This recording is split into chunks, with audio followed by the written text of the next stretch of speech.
Hi beautiful guys and gals, Taylor here. Welcome back to my series, Reading Time with Taylor. Tonight we are going to continue to read the Pokémon Deluxe Handbook. Sorry, I thought I had to sneeze. And tonight we are going to be tackling the section of Pokemon that begin with the letter F. So let's get started. Farfetch'd, the wild duck Pokemon.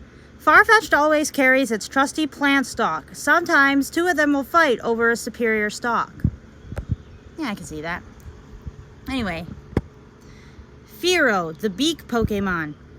Fearow's long, thin beak is the perfect tool for digging up food from the dirt or catching it in the water. Yeah, considering how long that beak is. I've used Fearow a couple times. Pretty decent Pokemon. Anyway.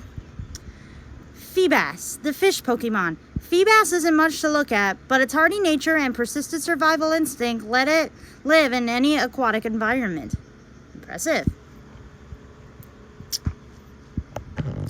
Fennekin, the fox Pokemon. Searing heat radiates from Fennekin's large ears to keep opponents at a distance. It often snacks on twigs to gain energy. The only Pokemon I know who eats sticks. Anyway. Feraligatr, the big jaw Pokemon, and the evolved form of Croconaw. Feraligatr uses its gaping maw as an intimidation tactic. Its powerful legs propel it into a high-speed charge.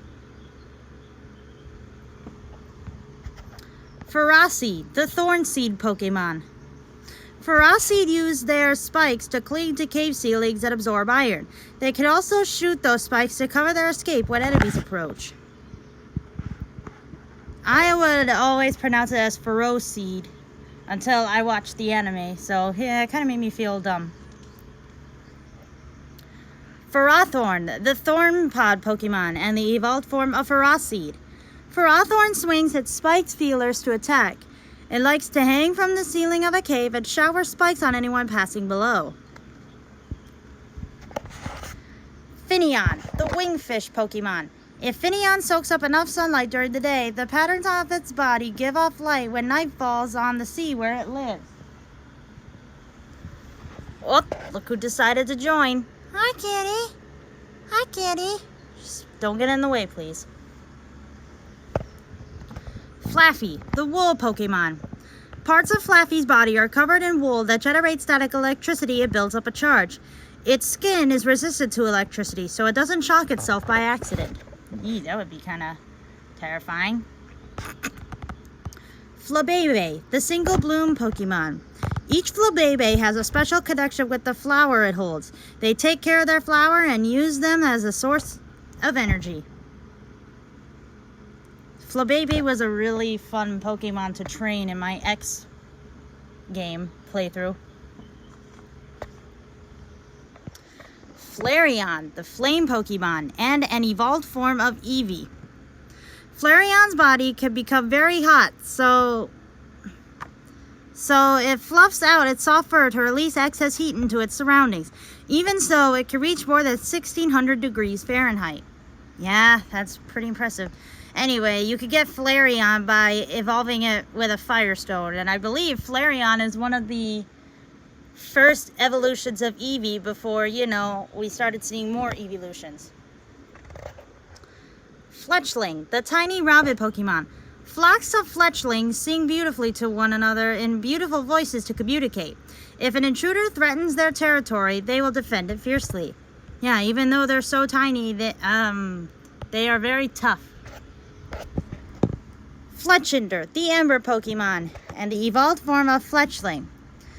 As the flame sac on Fletchinder's belly slowly heats up, it flies faster and faster. It produces embers from its beak. Floatzel, the sea weasel Pokemon, and the evolved form of Weasel.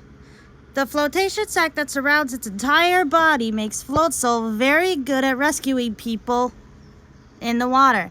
It can float them safely like an inflatable raft.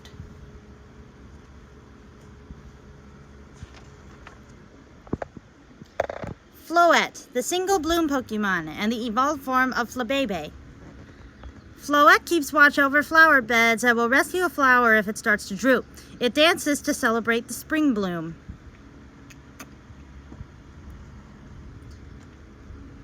Florges, the garden Pokemon, and the final evolved form of Flabebe.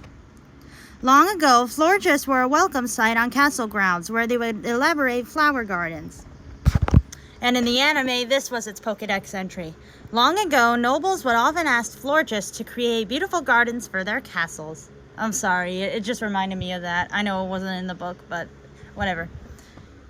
Flygon, the mystic Pokemon. When Flygon flaps its wings, it stirs up to create a concealing sandstorm. The vibration of its wings also produces musical tones, making it sound like the Pokemon is singing through the sandstorm. Very interesting. I did not know that. Fungus, the mushroom Pokemon. Fungus uses its deceptive Pokeball pattern to lure people or Pokemon close. Then it attacks with poison spores. Sorry guys, my cat's throwing a crying fit. She wants attention.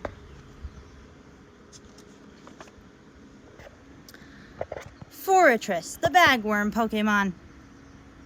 Forretress is protected by a shell of solid steel. It opens the shell to catch food, but slams it shut again so quickly that no one can see inside. Fracture, the axe straw Pokemon, and the evolved form of Axew. Fracture clash in intense battles over territory.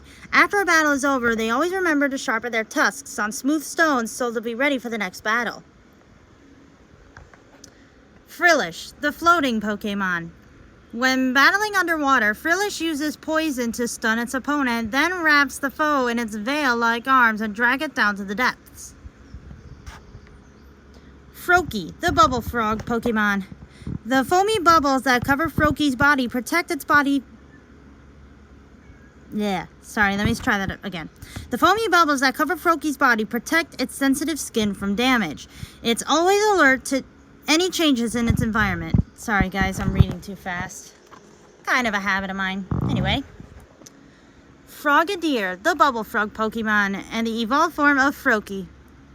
Swift and sure, Frogadier coats pebbles in a bubbly foam and then flings them with pinpoint accuracy.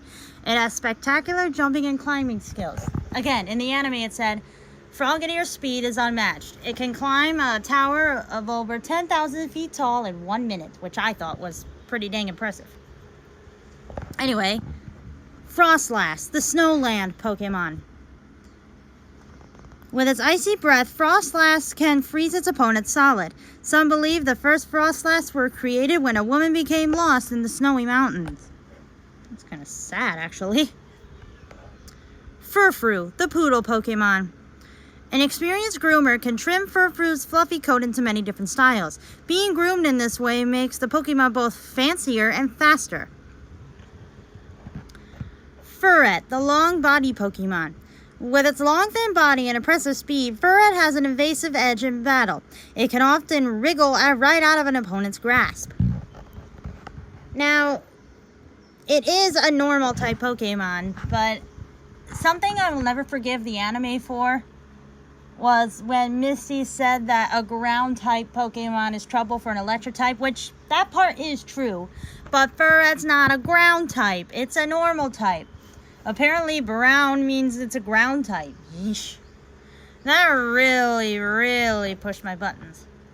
Anyway, that does it for the F section. Thank you guys so much for watching, and I'll see you guys in the next video. Bye!